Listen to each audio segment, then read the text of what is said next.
ಚಂದ್ರಕಲಾ ಭಟ್ ಅವರೇ, ನಮಸ್ಕಾರ. ನಮಸ್ತೆ. ಹವ್ಯಾಸ ಒಬ್ಬ ವ್ಯಕ್ತಿಯನ್ನ ಪರಿಪೂರ್ಣ ಮನುಷ್ಯನನ್ನಾಗಿ ಮಾಡ್ತದೆ ಅನ್ನುವಂಥ ಒಂದು ಮಾತಿದೆ. ಈ ಮಾತನ್ನ ನೀವು ಎಷ್ಟರ ಮಟ್ಟಿಗೆ ಒಪ್ತೀರಿ? ಖಂಡಿತಕ್ಕೂ ಸರ್, ಇದು 100% ಸತ್ಯ. ಯಾಕೆಂದ್ರೆ ನಮ್ಮ ಯಾವುದೇ ಒಂದು ಕಲೆಯಲ್ಲಿ ನಾವು ತೊಡಗಿಸಿಕೊಂಡಾಗ ನಾವು ಮತ್ತಷ್ಟು ಸಂಸ್ಕಾರಯುತರಾಗ್ತೇವೆ, ಪಕ್ವಾಗ್ತೇವೆ ಅನ್ನೋದು 100% ಸತ್ಯ. ನಿಮ್ಮ ಮಾತನ್ನು ಖಂಡಿತಕ್ಕೂ ಒಪ್ಪುತ್ತೇನೆ. ಯಾಕೆಂದ್ರೆ ಈಗ ನಾನೇ ಈಗ ಒಂದು ತಾಳಮದ್ದಲೆಯಲ್ಲಿ ನನ್ನನ್ನು ನಾನು ತೊಡಗಿಸಿಕೊಂಡ ಕಾಲಕ್ಕೆ ನನಗೆ ಅನಿಸಿರುವಂತದ್ದು ಒಂದಿಷ್ಟು ಪ್ರಬುದ್ಧತೆ ನನ್ನಲ್ಲಿ ಬಂದಿದೆ ಅಂತ ಹೇಳಿ. ಈಗ ಹವ್ಯಾಸ ಅಂದ ತಕ್ಷಣ ಒಳ್ಳೆಯ ಹವ್ಯಾಸಗಳಿರ್ತವೆ, ಕೆಟ್ಟ ಹವ್ಯಾಸವನ್ನ ಚಟ ಅಂತ ಹೇಳ್ತೀವಿ ಅಂತ ಹೇಳಿ. ಈ ಒಳ್ಳೆಯ ಹವ್ಯಾಸದ ಒಂದು ಮಹತ್ವ ಏನು, ಹಾಗೂ ಅದು ಮನುಷ್ಯನನ್ನ ಹೇಗೆ ರೂಪಿಸ್ತದೆ ಅಂತ? ಈಗ ಒಳ್ಳೆಯ ಹವ್ಯಾಸಗಳು, ಕೆಟ್ಟ ಹವ್ಯಾಸಗಳು ಅಂತ ಹೇಳಿ ನಮಗದನ್ನ ಎರಡನ್ನ ಭೇದಗಳು ನಮಗೆ ಈ ಕಾಲಕ್ಕಂತೂ ಗೊತ್ತಾಗ್ತದೆ. ಒಳ್ಳೆಯ ಹವ್ಯಾಸಗಳನ್ನ ನಾವು ರೂಢಿಸಿಕೊಳ್ತಾ ಹೋದ್ರೆ ನಮ್ಮ ಮಾನಸಿಕವಾಗಿ ನಮ್ಮಲ್ಲಿ ನಾವು ಮತ್ತಷ್ಟು ಎತ್ತರಕ್ಕೆ ಹೋಗ್ತೀವಿ. ಮತ್ತೆ ಜೊತೆಗೆ ಒಂದು ಸಮಾಜಕ್ಕೆ ನಾವು ಒಂದು ಮೇಲ್ಪಂಕ್ತಿಯನ್ನ ಹಾಕುವಂತಹ ಸ್ಥಾನದಲ್ಲಿ ನಾವಿರ್ತೀವಿ. ಅದು ನಮ್ಮ ಗಮನಕ್ಕೆ ಬರ್ತದೆ. ಹಾಗಾಗಿ ಒಳ್ಳೆಯ ಹವ್ಯಾಸದಲ್ಲಿ ನಮ್ಮನ್ನು ನಾವು ಮತ್ತಷ್ಟು ತೊಡಗಿಸಿಕೊಳ್ಳುವಂಥದ್ದು ಬಹಳ ಸೂಕ್ತ ಅಂತ ಹೇಳಿ ನನ್ನ ಭಾವನೆ. ಈಗ ಹವ್ಯಾಸವನ್ನ ರೂಢಿಸಿಕೊಳ್ಳುವುದಕ್ಕೆ ಸರಿಯಾದಂತಹ ಒಂದು ಹಂತ ಯಾವುದು ಅಂತ? ಪ್ರಾಥಮಿಕ ಶಾಲೆಯ ಹಂತದಲ್ಲಿ ಒಂದು ಹವ್ಯಾಸ ಇದ್ರೆ ಒಳ್ಳೆಯದೋ, ಅಥವಾ ಒಂದು ಹಂತಕ್ಕೆ ಬಂದ ಮೇಲೆ, ಪ್ರೌಢಾವಸ್ಥೆಗೆ ಬಂದ ಮೇಲೆಯೇ ಇಂತಹ ಹವ್ಯಾಸವನ್ನ ಬೆಳೆಸಿಕೊಳ್ಬೇಕಾ? ಅದು ಈಗ ಪ್ರಾಥಮಿಕ ಹಂತದಲ್ಲಿ ನಮಗೆ ಸರಿ ತಪ್ಪುಗಳ ಒಂದು ವಿವೇಕ, ಪ್ರಜ್ಞೆ ಆ ಕಾಲಕ್ಕೆ ನಿಧಾನವಾಗಿ ನಮ್ಮಲ್ಲಿ ಜಾಗೃತಗೊಳ್ಳುತ್ತಾ ಹೋಗ್ತದೆ. ಅಂದ್ರೆ ಆ ಸಮಯದಲ್ಲಿ ಯಾವುದು ಸರಿ ಯಾವುದು ತಪ್ಪು ಎನ್ನುವಂತಹದ್ದೊಂದು ವಿಮರ್ಶಾತ್ಮಕವಾದಂತಹ ದೃಷ್ಟಿಕೋನ ಇರ್ತದಲ್ಲ ಪ್ರಾಥಮಿಕ ಹಂತದಲ್ಲಿ. ಅದು ಗೊತ್ತಾದಂತೆ ನಮಗೆ ಒಂದು ಆ ಹಂತದಲ್ಲೇ ನಾವು ಒಂದು ಹವ್ಯಾಸದಲ್ಲಿ ತೊಡಗಿಸಿಕೊಂಡ್ರೆ, ನಮ್ಮ ಆಸಕ್ತಿಯನ್ನ ನಾವೇ ಗುರುತಿಸಿಕೊಂಡು ಒಂದು ಹವ್ಯಾಸದಲ್ಲಿ ನಾವು ತೊಡಗಿಸಿಕೊಂಡ್ವಿ ಅಂತಾದ್ರೆ, ಮತ್ತು ಒಂದು ವಯಸ್ಸಿಗೆ ಬಂದಾಗ ನಾವು ಆ ಕಲೆಯಲ್ಲಿ ಮತ್ತಷ್ಟು ಪ್ರಾವೀಣ್ಯವನ್ನ ಪಡಿಲಿಕ್ಕೆ ಸಾಧ್ಯ ಆಗ್ತದೆ ಅನ್ನೋದು ನನ್ನ ಅನಿಸಿಕೆ. ಯಾಕೆಂದ್ರೆ ಈಗ ನಾವೆಲ್ಲ ಒಂದು ಹಂತ ದಾಟಿದ ಮೇಲೆ, ಮದುವೆಯಾಗಿ ಸಂಸಾರ ಬಂಧನದಲ್ಲಿ ಸಿಲುಕಿದ ಮೇಲೆ, ಮಕ್ಕಳು ದೊಡ್ಡ ಆದ ಮೇಲೆ ನಾವು ಒಂದು ಕಲೆಯಲ್ಲಿ ನಾವು ತೊಡಗಿಸಿಕೊಂಡ್ವಿ. ಈಗ ನಮಗೆ ಬಹಳ ವರ್ಷಗಳ ಹಿಂದೆನೆ ನಾವು ತೊಡಗಿಸಿಕೊಂಡ್ರೆ ಇದರಲ್ಲಿ ಇನ್ನಷ್ಟು ಸಾಧನೆಯಲ್ಲಿ ನಾವು ತೊಡಗಿಕೊಳ್ಳಬಹುದಿತ್ತು ಅನ್ನುವಂಥದ್ದು ಈಗ ನಮಗೆ ಕಾಡುತ್ತದೆ.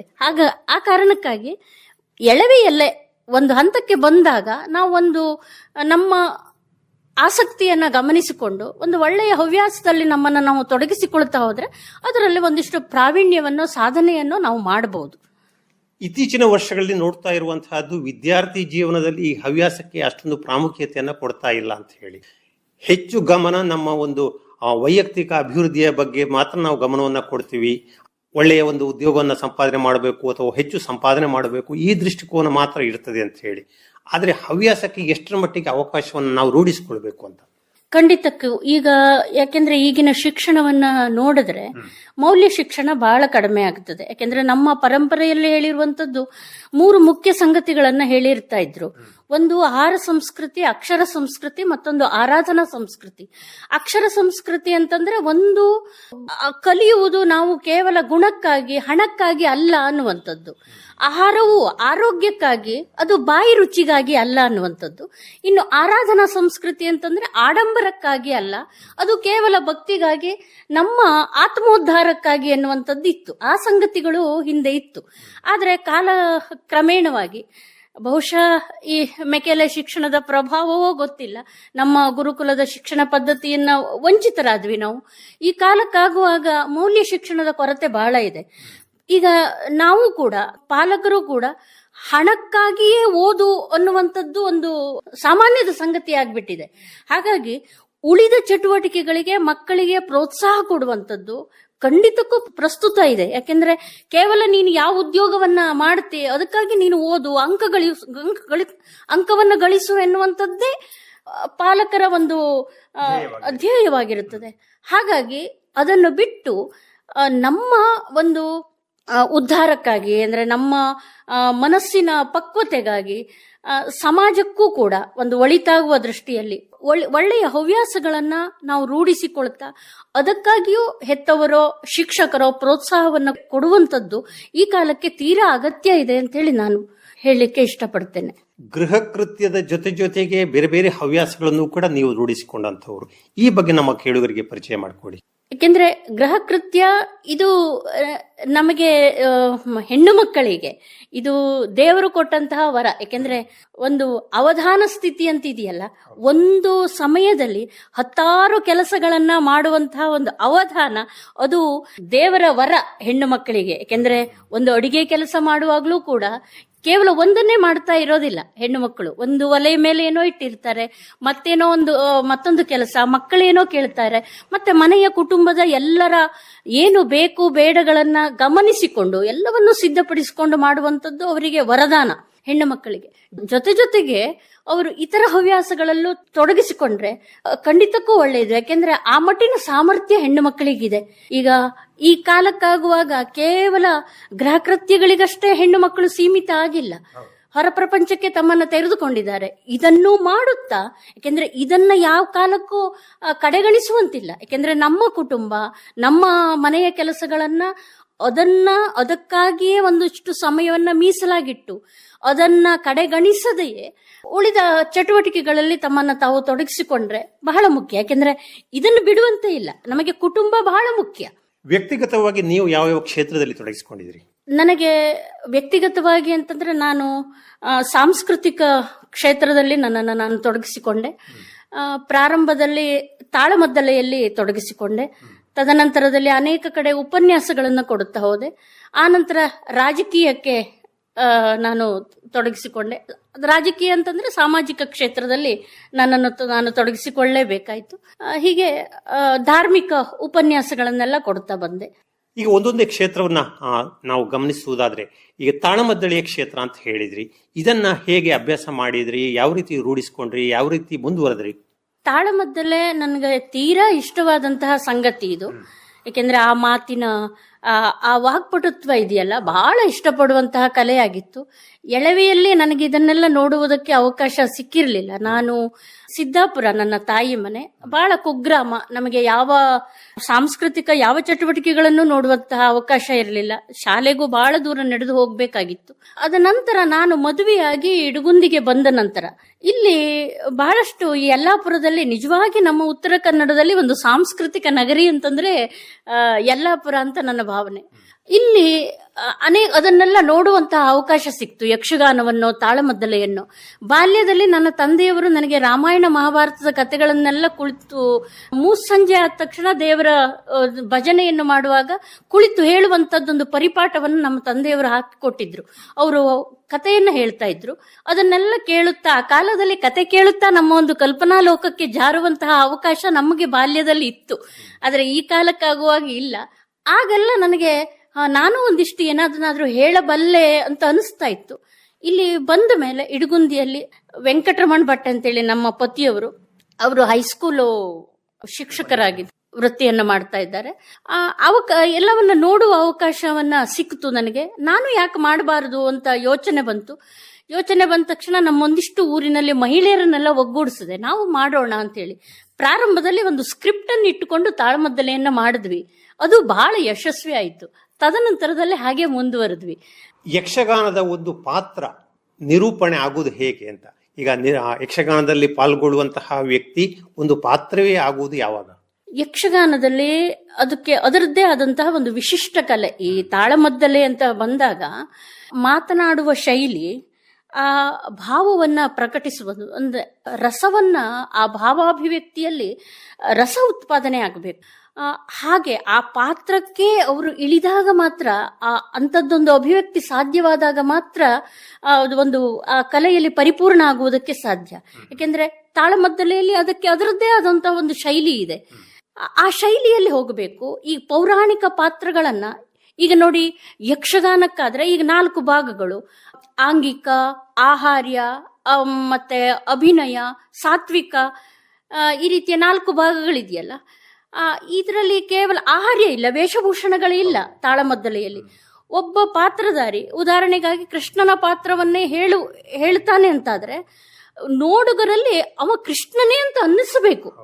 ಹಾಗೆ ಅನ್ನಿಸುವ ಮಟ್ಟಿಗೆ ಭಾವನೆ ತುಂಬಿ ಆ ಶೈಲಿಯಲ್ಲಿ, ಈಗ ಸಾಮಾನ್ಯ ಆಡು ಭಾಷೆಯಲ್ಲಿ ನಾವು ಮಾತಾಡಿದ್ರೆ ಅದು ಅಷ್ಟು ಪರಿಣಾಮವನ್ನು ಕೊಡುವುದಿಲ್ಲ. ಯಕ್ಷಗಾನ ತಾಳಮದ್ದಲೆಗೆ ಅದರದ್ದೇ ಆದ ಶೈಲಿ ಇದೆ. ಆ ಶೈಲಿಯಲ್ಲಿ ಆ ಪಾತ್ರವನ್ನು ಕಟ್ಟಿಕೊಟ್ಟಾಗ ಆ ಭಾವನೆ ತುಂಬಿ ಆ ಪಾತ್ರವನ್ನು ಹೇಳಿದಾಗ ಆ ಪಾತ್ರವೇ ಕೃಷ್ಣ ಅಂತೇಳಿ ಜನರು ಕೂಡ ಯಾವ ವೇಷಭೂಷಣ ಇಲ್ಲದೆ ಇದ್ರೂ ಕೂಡ ಇವ ಕೃಷ್ಣ ಅಂತಾನೆ ಗುರುತಿಸ್ತಾರೆ. ಹಾಗೆ ಆ ಭಾವ ಅಭಿನಯ ಇದೆಯಲ್ಲ, ಆ ರಸವನ್ನ ಕೊಟ್ಟು ಮಾತಾಡುವಂಥದ್ದು ಇದು ಬಹಳ ಮುಖ್ಯ.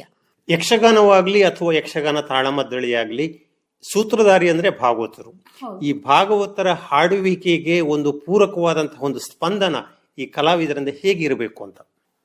ಅದು ನಿಜವಾಗಿ ತಾಳಮದ್ದಲೆಯಲ್ಲಿ ಭಾಗವತರೇ ಸೂತ್ರಧಾರಿಗಳು. ಅವರು ನಡೆಸಿದಂತೆ ತಾಳಮದ್ದಲೆ ನಡೆಸಿಕೊಂಡು ಹೋಗ್ತದೆ. ಮತ್ತೆ ಅರ್ಥಗಾರಿಕೆಗೆ ಪ್ರಸಂಗವೇ ಪ್ರಧಾನ. ಈಗ ಯಾವ ಆ ಪದ್ಯದ ಆಧಾರದ ಮೇಲೆಯೇ ಅರ್ಥವನ್ನು ಹೇಳಬೇಕಾಗುತ್ತದೆ. ಹಾಗಾಗಿ ಭಾಗವತರಿಗೆ ಪೂರಕವಾಗಿ ಅರ್ಥಧಾರಿಗಳು ಕ್ರಮಿಸಬೇಕಾಗುತ್ತದೆ. ಏಕೆಂದ್ರೆ ಯಾವುದೋ ಈಗ ಯಾವ ಅರ್ಥವನ್ನ ಹೇಳಿದ್ರು, ವ್ಯಾಸಭಾರತದಲ್ಲಿ ಹೇಳಿದ್ರು, ಕುಮಾರ ವ್ಯಾಸಭಾರತದಲ್ಲಿ ಮೇಲೆ ಅದು ಯಾವ ಪದ್ಯ ಇದೆ ಆ ರೀತಿಯ ಅರ್ಥವನ್ನೇ ಅರ್ಥಧಾರಿಗಳು ಕಟ್ಟಿಕೊಡಬೇಕಾಗುತ್ತದೆ. ಹಾಗಾಗಿ ಭಾಗವತರ ಒಂದು ಸಂಜ್ಞೆಯ ಮೇಲೆ, ಅವರ ಒಂದು ಸೂತ್ರದ ಮೇಲೆಯೇ ತಾಳಮದ್ದಲೆ ನಡೆದುಕೊಂಡು ಹೋಗುತ್ತದೆ.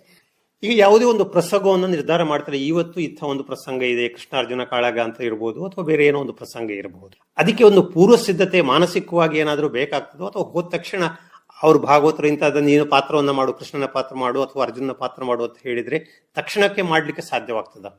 ಅದಕ್ಕೆ ಪರಿಪೂರ್ಣತೆ ಬೇಕು, ಒಂದಿಷ್ಟು ಅಧ್ಯಯನ ಬೇಕು. ಆ ಮಟ್ಟಕ್ಕೆ ಹೋಗುವುದಾದ್ರೆ ನಾ ಹೇಳಿದಕ್ಕೆ ಅದರಲ್ಲೊಂದು ಆ ಪ್ರಬುದ್ಧತೆ, ಆ ನಿರಂತರ ಪರಿಶ್ರಮ ಬೇಕೇ ಬೇಕು. ಈಗ ಪ್ರಾರಂಭದ ಅನುಭವದಿಂದ ನಾನು ಹೇಳುವುದಾದ್ರೆ, ಮೊದಲು ನಾವು ಸ್ಕ್ರಿಪ್ಟ್ ಅನ್ನು ಅನುಸರಿಸಿದ್ವಿ.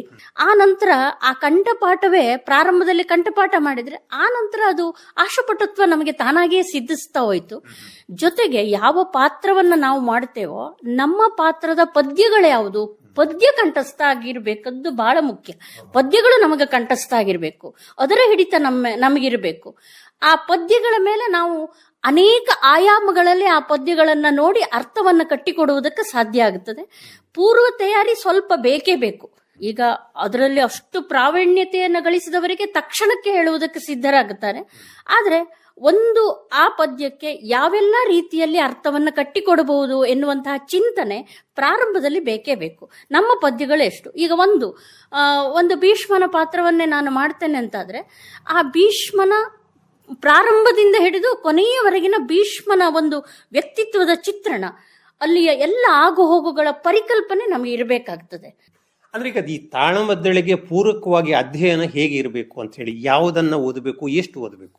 ಈ ರಾಮಾಯಣ ಮಹಾಭಾರತ ಗ್ರಂಥಗಳು ಜೊತೆಗೆ ಕೆಲವೊಂದು ಕಾಲ್ಪನಿಕವಾಗಿ ಜನಪದೀಯವಾಗಿ ಕೆಲವೊಂದು ಕಥೆಗಳು ಬಂದಿರುತ್ತದೆ. ಅದರಿಂದ ಒಳ್ಳೆಯ ಸತ್ವ ಇದ್ರೆ ಅದನ್ನೂ ಕೂಡ ತಾಳಮದ್ದಲೆಯಲ್ಲಿ ನಾವು ತಂದಿಡಬಹುದು. ಈಗ ಉದಾಹರಣೆಗಾಗಿ ಶಿಶುಪಾಲನ ವಧೆಯ ಸಂದರ್ಭದಲ್ಲಿ ಚಕ್ರ ಕೃಷ್ಣನ ಕೈಯನ್ನ ಮಾಡಿದಾಗ ದ್ರೌಪದಿ ಸೀರೆಯನ್ನ ಹರಿದು ಕಟ್ಟಿದಳು ಅನ್ನುವಂತಹ ಕತೆ.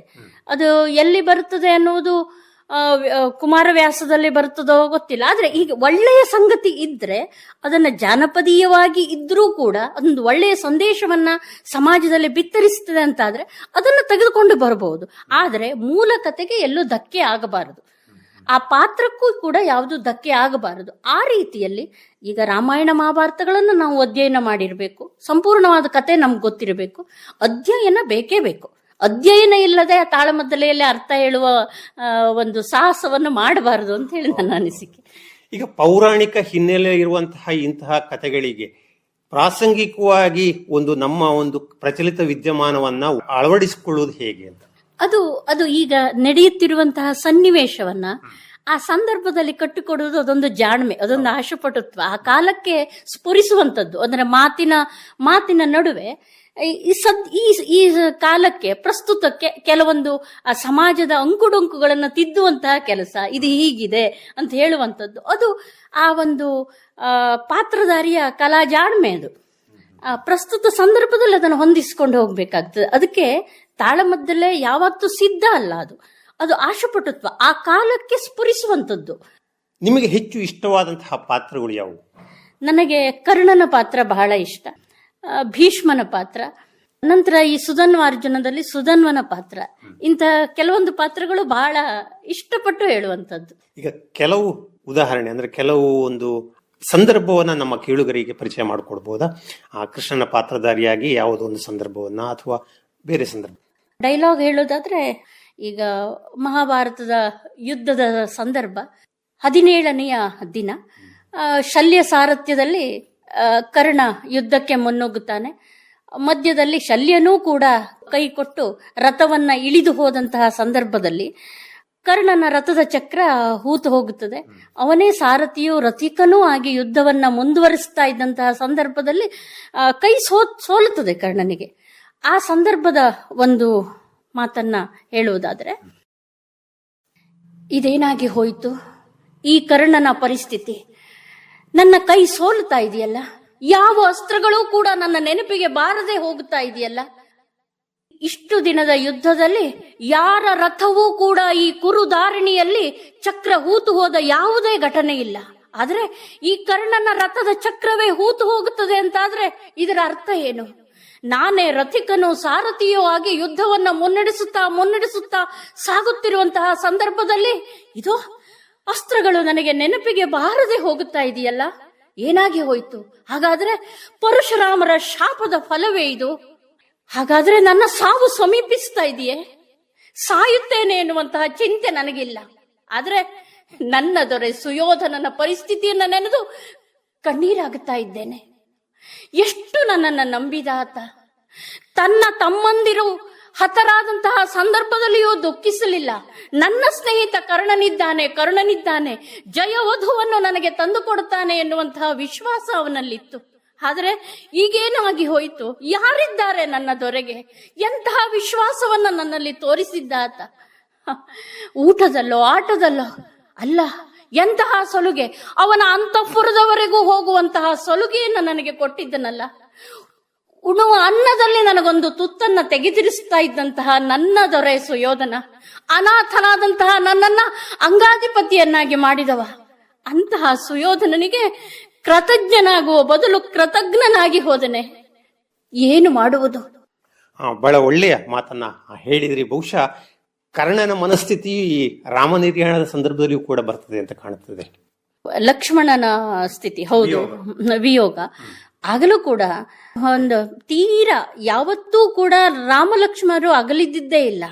ಆದರೆ ತನ್ನ ಅಣ್ಣನಾದಂತಹ, ಅಂದ್ರೆ ಸಕಲವೂ ಲಕ್ಷ್ಮಣನಿಗೆ ರಾಮ, ಬಂಧುವು ಎಲ್ಲವೂ, ತಂದೆ ತಾಯಿಯೂ ಎಲ್ಲವೂ ರಾಮನಾಗಿದ್ದಂತಹ ಸಂದರ್ಭದಲ್ಲಿ ಆ ರಾಮನನ್ನ ಅಗಲಿ ಹೋಗುವಂತಹ ಸಂದರ್ಭ ಲಕ್ಷ್ಮಣನಿಗೆ ಅದು ಕೂಡ ಬಹಳ ಕರುಣಾಜನಕವಾದಂತಹ ಒಂದು ಇದು, ಅಂದ್ರೆ ನೋಡುಗರ ಕೇಳುಗರ ಮನಸ್ಸಿಗೆ ಮುಟ್ಟುವಂತದ್ದು, ಒಂದು ಕರುಣಾರಸವನ್ನ ಉಕ್ಕಿಸುವಂತದ್ದು. ಯಾಕೆಂದ್ರೆ ಯಾವ ಸಂದರ್ಭದಲ್ಲಿ ಅಲ್ಲೂ ಕೂಡ ಆ ಲಕ್ಷ್ಮಣನಿಗೆ ತನಗೆ ಶಾಪ ತೊಕ್ಕಿತು ಅನ್ನುವ ಚಿಂತೆ ಅಲ್ಲ, ಆದರೆ ಲಕ್ಷ್ಮಣನನ್ನು ಬಿಟ್ಟು ರಾಮ ಹೇಗಿರ್ತಾನೆ ಎನ್ನುವುದು ಲಕ್ಷ್ಮಣನಿಗೆ ಚಿಂತೆ. ನನ್ನನ್ನು ಬಿಟ್ಟು ಹೇಗಿರ್ತಾನೆ? ಪ್ರತಿದಿನ ರಾಮನಿಗೆ ಹಾಸಿಗೆಯನ್ನು ಹಾಕಿ ಕೊಡುವಲ್ಲಿಯವರೆಗೆ ಲಕ್ಷ್ಮಣನ ಸೇವೆ ರಾಮನಿಗಾಗಿ.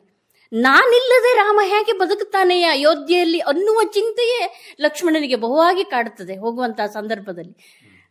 ಹಾಗಾಗಿ ಇದು ಅದಕ್ಕೆ ಒಂದು ಮೇಳೈಸಬಹುದು.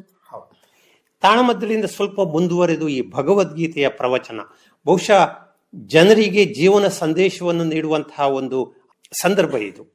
ಇದನ್ನು ಕೃಷ್ಣ ಭಗವಾನ್ ಅರ್ಜುನನ ಮೂಲಕ ಹೇಳಿಸಿರುವಂತಹದ್ದು ಅಂತ, ಅಂದ್ರೆ ಅರ್ಜುನನಿಗೆ ಹೇಳಿದ್ದು ಉಪದೇಶ ಮಾಡಿರುವಂತಹದ್ದಾದ್ರೂ ಕೂಡ ಅದು ಜಗತ್ತಿಗೆ ಸಾರಿರುವಂತಹ ಒಂದು ಸಂದೇಶ. ಈ ಬಗ್ಗೆ ಹೇಳಿ. ಖಂಡಿತ. ಯಾಕೆಂದ್ರೆ ವೇದೋಪನಿಷತ್ತುಗಳ ಸಾರವಾದಂತಹ ಭಗವದ್ಗೀತೆಯನ್ನ ಅರ್ಜುನನ ಮೂಲಕವಾಗಿ ಜಗತ್ತಿಗೆ ಶ್ರೀಕೃಷ್ಣ ಪರಮಾತ್ಮ ಕೊಟ್ಟಿದ್ದಾನೆ. ಇದು ನಿಜಕ್ಕೂ ಒಂದು ಬದುಕಿನ ಕೈಪಿಡಿ. ಇದು ನಮ್ಮ ಬದುಕು ಹೇಗಿರಬೇಕು ಎನ್ನುವಂಥದ್ದನ್ನ ಈಗ ನಮ್ಮ ಕಾಲಕ್ಕಾಗುವಾಗ ನಮಗೆ ಭಗವದ್ಗೀತೆ ಗೊತ್ತೇ ಇರಲಿಲ್ಲ. ನಾನು ಯೋಚನೆ ಮಾಡುವುದು ಹಾಗೆ, ಆ ಕಾಲಕ್ಕೆ ನಮ್ಮ ಬದುಕು ಹೇಗಿತ್ತು ಕೇಳಿದ್ರೆ ಪ್ರಕೃತಿಗೆ ಸಹಜವಾಗಿತ್ತು ನಮ್ಮ ಬದುಕು. ಆದರೆ ಈ ಕಾಲಕ್ಕಾಗುವಾಗ ಈ ಧಾವಂತದ ಬದುಕಿನಲ್ಲಿ, ಈ ಪೈಪೋಟಿಯ ಬದುಕಿನಲ್ಲಿ ಒಂದು ಸ್ಥಿತಪ್ರಜ್ಞತೆಯನ್ನ ಕಾಯ್ದುಕೊಳ್ಳುವುದು ಮನುಷ್ಯನಿಗೆ ಬಹಳ ಕಷ್ಟ. ಆ ಕಾರಣಕ್ಕಾಗಿ ಭಗವದ್ಗೀತೆ ಬೇಕು ನಮಗೆ. ಭಗವದ್ಗೀತೆಯಿಂದ ನಾವು ಹೇಗೆ ನಮ್ಮ ಮನಸ್ಸನ್ನ ಒಂದು ಸ್ಥಿಮಿತದಲ್ಲಿ ಇಟ್ಟುಕೊಳ್ಬೇಕು, ನಮ್ಮ ಜೀವನ ಹೇಗಿರಬೇಕು, ನಮ್ಮ ನಿಜವಾದ ಗಮ್ಯ ಯಾವುದು, ಇದೆಲ್ಲವನ್ನ ಅರಿತು ನಡೀಲಿಕ್ಕಾಗ್ತದೆ. ಯಾಕೆಂದ್ರೆ ಯಾವುದೋ ಒಂದು ಮನೆಗೆ ಯಾವುದೋ ಒಂದು ಪೀಠ ವಸ್ತುವನ್ನ ನಾವು ತಂದಾಗ, ಉದಾಹರಣೆಗೆ ಫ್ರಿಡ್ಜ್ ಅಂತ ಇಟ್ಕೊಳ್ಳಿ, ತಂದಾಗ ನಾವು ಒಂದು ಮ್ಯಾನ್ಯುವಲ್ ಜೊತೆಗೆ ಕೊಟ್ಟಿರ್ತಾರೆ, ಕೈಪಿಡಿ, ಈ ಫ್ರಿಡ್ಜ್ ಅನ್ನ ಬಳಸುವುದು ಹೇಗೆ ಅಂತ ಹೇಳಿ. ಆದ್ರೆ ಆ ಫ್ರಿಡ್ಜ್ ಹಾಳಾದ ಮೇಲೆ ನಮ್ಗೆ ಆ ಮ್ಯಾನ್ಯುವಲ್ ಸಿಕ್ಕಿದ್ರೆ ಪ್ರಯೋಜನ ಇಲ್ಲ. ಈಗೂ ಹಾಗೆ, ಯಾಕೆಂದ್ರೆ ನಮ್ಮ ಜೀವನದ ಕೈಪಿಡಿ ಭಗವದ್ಗೀತೆ. ಈ ಬದುಕು ಹೇಗಿರಬೇಕು ಅನ್ನುವುದು ಭಗವದ್ಗೀತೆಯಲ್ಲಿ ಸವಿಸ್ತಾರವಾಗಿದೆ. ಈ ಪ್ರಾರಂಭದಲ್ಲೇ ಎಳವೆಯಲ್ಲೇ ನಮಗೆ ಭಗವದ್ಗೀತೆ ಸಿಕ್ಕಿದ್ರೆ ಬದುಕು ಬಹಳ ಸುಂದರವಾಗಿರುತ್ತದೆ. ಹಾಗಾಗಿ ಈ ಒಂದು ಧಾವಂತದ ಬದುಕಿನಲ್ಲಿ, ಈ ಪೈಪೋಟಿಯ ಬದುಕಿನಲ್ಲಿ, ಈ ಟೆನ್ಷನ್ನಿನ ಬದುಕಿನಲ್ಲಿ ಭಗವದ್ಗೀತೆ ಎಲ್ಲರಿಗೂ ಬೇಕೇ ಬೇಕು. ಅದಕ್ಕೆ ಇಷ್ಟು ಪ್ರಸ್ತುತವಾಗಿದೆ. ಆ ಕಾಲಕ್ಕೆ ಅದು ಅಷ್ಟು ಪ್ರಚಾರದಲ್ಲಿ ಇರಲಿಲ್ಲ ಅಂತ ನನಗನ್ನಿಸುವುದು. ಈ ಕಾಲಕ್ಕಾಗಿ ಭಗವದ್ಗೀತೆ ಬಹಳ ಪ್ರಚಾರವನ್ನು ಪಡೆದುಕೊಂಡಿದೆ. ಸರ್ವರೂ ಕೂಡ ಭಗವದ್ಗೀತೆಯನ್ನು ಇಷ್ಟಪಡ್ತಾರೆ. ಯಾಕೆ? ನಮ್ಮ ಈ ಟೆನ್ಷನ್ನು, ಒತ್ತಡದಿಂದ ಮುಕ್ತರಾಗಬೇಕು. ನಾವು ಬದುಕನ್ನ ಒಂದು ಸಮದೃಷ್ಟಿಯಲ್ಲಿ, ಸುಖ ದುಃಖಗಳನ್ನ ಒಂದು ಒಳ್ಳೆಯ ರೀತಿಯಲ್ಲಿ ಸರಿಯಾದ ಸಮತ್ವವನ್ನ ಇಟ್ಟುಕೊಂಡು ಬದುಕನ್ನು ಮುನ್ನಡೆಸಬೇಕು ಎನ್ನುವ ದೃಷ್ಟಿಯಲ್ಲಿ ಭಗವದ್ಗೀತೆ ಓದು ಅದು ಬಹಳ ಪ್ರಸ್ತುತವಿದೆ ಈ ಕಾಲಕ್ಕೆ. ಇಂದಿನ ಯೋಜನತೆ ನೋಡಿದ್ರೆ ಈ ಭಗವದ್ಗೀತೆಯ ಸಾರವನ್ನು ಅರ್ಥೈಸುವಂತಹ ಒಂದು ಮನಸ್ಥಿತಿಯಲ್ಲಿ ಇದ್ದಾರೋ ಅಥವಾ ಅವರನ್ನ ಒಳಗೊಳಿಸಬೇಕಾ, ಹೇಗೆ? ಖಂಡಿತ ಇದ್ದಾರೆ. ಯಾಕೆಂದ್ರೆ ನಾವು ಹತಾಶರಾಗಬೇಕಿಲ್ಲ. ಈಗಿನ ಯುವ ಜನಾಂಗ ಏನಿದೆ ಇದು ಪುನಃ ನಮ್ಮ ಸಂಸ್ಕೃತಿಯತ್ತ ವಾಲ್ತಾ ಇದ್ದಾರೆ. ಈಗ ನಾವು ಅಂದುಕೊಳ್ತೇವೆ ಬಹಳ ಯಾಂತ್ರಿಕವಾದಂತಹ ಯುಗ ಬಂದಿದೆ, ನಮ್ಮ ಬದುಕು, ಹಿಂದೆಲ್ಲ ಹೇಳ್ತಾ ಇದ್ರು 3 ಮುಖ್ಯ ಸಂಗತಿಗಳೊಂದಿಗೆ ನಮ್ಮ ಬದುಕು ಇರ್ತಾ ಇತ್ತು ಹಿಂದೆ. ಒಂದು ದೇವರ ಜೊತೆಗಿನ ಸಂಬಂಧ, ಒಂದು ಪ್ರಕೃತಿಯ ಜೊತೆಗಿನ ಸಂಬಂಧ, ಇನ್ನೊಂದು ಜೀವಿಗಳ ಜೊತೆಗಿನ ಸಂಬಂಧ. ಈ 3 ಸಂಬಂಧಗಳಲ್ಲಿ ಒಂದು ವ್ಯಕ್ತಿಯ ಬದುಕು ಆಗ್ತಿತ್ತು, ಬಹಳ ಶಿಸ್ತುಬದ್ಧವಾಗಿ ಅವನ ಬದುಕಿರ್ತಿತ್ತು. ಈಗ ಹಾಗಲ್ಲ. ಜೀವಿಗಳಲ್ಲದ ಈ ಕಂಪ್ಯೂಟರ್, ಮೊಬೈಲ್, ಇದರ ಜೊತೆಗಿನ ಬದುಕು ಬಹಳ ಹೆಚ್ಚಾಗಿದೆ. ಹಾಗಾಗಿ ಈ ಕಾಲಕ್ಕೆ ನಮಗೆ ಭಗವದ್ಗೀತೆಯನ್ನ ಮಕ್ಕಳು, ಈಗಿನ ಯುವ ಪೀಳಿಗೆ ಬಹಳ ನಮ್ಮ ಸಂಸ್ಕೃತಿಯತ್ತ ವಾಲ್ತಾ ಇದ್ದಾರೆ, ಇದನ್ನೆಲ್ಲ ಅರ್ಥೈಸಿಕೊಳ್ತಾ ಇದ್ದಾರೆ. ಒಂದಿಷ್ಟು ನಾವು ಹಿರಿಯರಾದವರು ಅವರಿಗೆ ತಿಳಿಸಬೇಕಾದ್ದು ಬಹಳ ಮುಖ್ಯ ಸಂಗತಿ. ಜೊತೆಗೆ ಅವರು ಅದನ್ನ ಸ್ವೀಕರಿಸ್ತಾ ಇದ್ದಾರೆ ಕೂಡ. ಶ್ಲೋಕದ ರೂಪದಲ್ಲಿ ಇದ್ರೆ ಒಳ್ಳೆಯದು, ಅಥವಾ ಅದನ್ನು ಅರ್ಥೈಸುವುದಕ್ಕಾಗಿ ಅದನ್ನು ವ್ಯಾಖ್ಯಾನಿಸುವಂತಹದ್ದು ಕೂಡ ಅಗತ್ಯ ಇದೆಯಾ? ವ್ಯಾಖ್ಯಾನಿಸುವ ಅಗತ್ಯ ಇದೆ. ಯಾಕೆಂದ್ರೆ ಈಗ ನಾವೆಲ್ಲ ಹೋಗುವಾಗ ಶಾಲೆಗಳಲ್ಲಿ ಹೇಳುವುದು ಏನಂತಂದ್ರೆ, ನೀವು ಈಗ ಕಂಠಪಾಠವನ್ನು ಮಾಡಿ, ಅದನ್ನ ಕಂಠಸ್ಥ ಮಾಡಿ. ಈಗ ಶ್ರವಣ ಮನನ ನಿಧಿಧ್ಯಾಸಿತವ್ಯಂ ಅಂತ ಹೇಳ್ತಾರಲ್ಲ, ಹಾಗೆ ಇದು ಈಗ ಕಂಠಸ್ಥ ಆದ್ರೆ ನಿಮ್ಮ ಬದುಕು ಬಹಳ ದೀರ್ಘ ಆಗಿದೆ. ಯಾವಾಗೆಲ್ಲ ನಿಮಗೆ ಸಮಸ್ಯೆಗಳು ಬಂತೋ ಆ ಕಾಲಕ್ಕೆ ಅದು ತಾನಾಗಿ, ಯಾವ ಸಮಸ್ಯೆಗೆ ಪರಿಹಾರ ರೂಪವಾಗಿ ಈ ಶ್ಲೋಕ ಇದೆ ಅನ್ನುವಂಥದ್ದು ನಿಮಗೆ ತಾನಾಗಿ ಅದು ಒದಗಿ ಬರುತ್ತದೆ ಅಂತೇಳಿ, ಆಗ ಅದರ ಅರ್ಥ ಸ್ಫುರಣೆ ಆಗುತ್ತದೆ. ಈಗ ಎಳವೆಯಲ್ಲಿ ನಮಗೆ ಯಾವುದು ಗೊತ್ತಾಗೋದಿಲ್ಲ, ಎಲ್ಲ ಸಂಸ್ಕೃತದಲ್ಲಿ ಇರುತ್ತದೆ. ಮೊದಲು ಕಂಠಸ್ಥ ಆಗಬೇಕಾದ್ದು ಬಹಳ ಮುಖ್ಯ. ಆ ನಂತರ ಅದರ ಅರ್ಥವನ್ನು ನಿಧಾನವಾಗಿ ಗ್ರಹಿಸಿಕೊಂಡು ನಮ್ಮ ಬದುಕಿಗೆ ಅನ್ವಯ ಮಾಡಿಕೊಳ್ಬಹುದು ಅಂತೇಳಿ. ಭಗವದ್ಗೀತೆಯ ಸಂದೇಶದ ಜೊತೆಗೆ ನಾವು ಅಳವಡಿಸಿಕೊಳ್ಳಬೇಕಾಗಿರುವಂತಹದ್ದು ಒಂದಷ್ಟು ಸಂಸ್ಕಾರಗಳು. ಇದನ್ನ ಜನರಿಗೆ ತಲುಪಿಸುವುದು ಹೇಗೆ? ಅದು ನಮ್ಮ ಸಂಸ್ಕಾರಗಳು, ನಮ್ಮ ಪರಂಪರೆಗಳು, ಮುಖ್ಯವಾಗಿ ನಮ್ಮ ಮಹಿಳೆಯರಿಂದ ಆಗಬೇಕಾದಂತಹ ಕೆಲಸ. ಏಕೆಂದ್ರೆ ತಾಯಿಯೇ ಮೊದಲ ಗುರು. ನಮ್ಮ ಮಕ್ಕಳಿಗೆ ನಾವು ಹೇಳುವುದು, ಆ ಮಕ್ಕಳು ದೊಡ್ಡಾದ್ಮೇಲೆ ಅವರ ಮಕ್ಕಳಿಗೆ, ಹೀಗೆ ನಮ್ಮ ಸಂಸ್ಕಾರಗಳು, ಪರಂಪರೆಗಳು ಒಂದು ಪೀಳಿಗೆಯಿಂದ ಮತ್ತೊಂದು ಪೀಳಿಗೆಗೆ ಮುಂದುವರಿಯುತ್ತದೆ.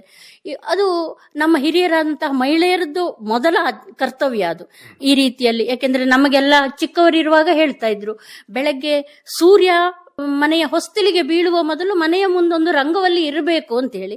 ಅದನ್ನ ನಾವು ನಮ್ಮ ಮಕ್ಕಳಿಗೆ ಹೇಳ್ತೀವಿ, ಅವರು ತಮ್ಮ ಮಕ್ಕಳಿಗೆ ಹೇಳ್ತಾರೆ. ಹಾಗಾಗಿ ಆ ಸಂಸ್ಕಾರಗಳು ವರ್ಗಾವಣೆ ಆಗ್ತಾ ಹೋಗ್ತದೆ. ಹಾಗಾಗಿ ಮಹಿಳೆಯರದ್ದು ಬಹಳ ಪ್ರಮುಖ ಪಾತ್ರ ಅಂತ ನನಗನ್ನಿಸ್ತದೆ. ಈಗ ಗಂಡು ಮಕ್ಕಳಾದ್ರೆ ಈ ಮನೆಯಲ್ಲಿ ನಡೆದುಕೊಂಡು ಬಂದದ್ದು, ಈಗ ಹವ್ಯಕ ಬ್ರಾಹ್ಮಣರಾದ್ರೆ ಸಂಧ್ಯಾ ವಂದನೆಯೋ ಜಪತಪವೋ ಅಥವಾ ಏನು ನಡೆದುಕೊಂಡು ಬಂದಿದೆ, ಬೆಳಗ್ಗೆ ಎದ್ದು ಮುಖ ತೊಳೆಯುವುದರಿಂದ ಹಿಡಿದು ಹೇಳಿಕೊಡ್ಬೇಕಾದಂತಹ ಕಾಲಘಟ್ಟದಲ್ಲಿ ನಾವಿದ್ದೀವಿ. ಯಾಕೆಂದ್ರೆ ಹಾಗೆ ಎದ್ದು ಮೊಬೈಲ್ ಅನ್ನು ಹಿಡಿಯುವಂತಹ ಪರಿಸ್ಥಿತಿ ಇದೆ. ಎದ್ದು ಮುಖ ತೊಳಿಬೇಕು, ಅದನ್ನೆಲ್ಲ ಹೇಳಿಕೊಡ್ಬೇಕು. ಪ್ರಾರಂಭದಲ್ಲಿ ಎಳವೆಯಲ್ಲೇ ಕಳಿಸಬೇಕಾದದ್ದು ತಂದೆ ತಾಯಿಗಳ ಮೊದಲ ಕರ್ತವ್ಯ. ತಾಯಿ ಇದು ಪ್ರಮುಖ ಪಾತ್ರ ಅಂತ ನನ್ನ ಭಾವನೆ. ಶಾಲೆಯಲ್ಲಿ ಈ ಸಂಸ್ಕಾರವನ್ನು ಹೇಗೆ ಕಲಿಸಬಹುದು?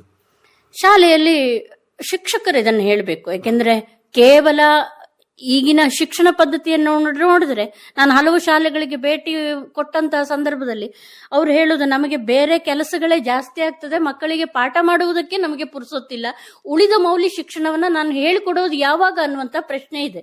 ಹಾಗಾಗಿ ಅವರಿಗೆ ಆ ಉಳಿದ ಕೆಲಸಗಳ ಒತ್ತಡದಿಂದ ಅವರನ್ನು ಬಿಡುಗಡೆಗೊಳಿಸಬೇಕು. ಮಕ್ಕಳಿಗೆ ಅವರು ಒಂದಿಷ್ಟು ಸಮಯವನ್ನು ಕೊಡಬೇಕು. ಒಂದಿಷ್ಟು ಕತೆಗಳು ಹಿಂದೆಲ್ಲ ಹೇಳ್ತಾ ಇದ್ರು, ಪಂಚತಂತ್ರದ ಕತೆಗಳು, ವಾರಕ್ಕೊಮ್ಮೆ ಲೈಬ್ರರಿಯಿಂದ ಕಥಾ ಪುಸ್ತಕವನ್ನೆಲ್ಲ ಕೊಡ್ತಾ ಇದ್ರು. ಈ ಕಾಲಕ್ಕೆ ಕೊಡ್ತಾರೋ ಇಲ್ಲೋ ಗೊತ್ತಿಲ್ಲ. ಹಾಗೆ ಕತೆಗಳ ಮೂಲಕ ಅವರನ್ನ ಸಂಸ್ಕಾರಯುತವಾಗಿ ಮಾಡಬಹುದು. ಶಿಕ್ಷಕರು ಆ ರೀತಿಯ ಪ್ರಯತ್ನವನ್ನ ಮಾಡಬಹುದು ಕತೆಗಳ ಮೂಲಕ. ಯಾಕೆಂದ್ರೆ ಅವರ ವೃತ್ತಿಯ ಹಾಗೆ ಕಲಿಸುವುದು, ಯಾವುದನ್ನು ಮಾಡಿ ತೋರಿಸುವುದು ಮನೆಯಲ್ಲಿ.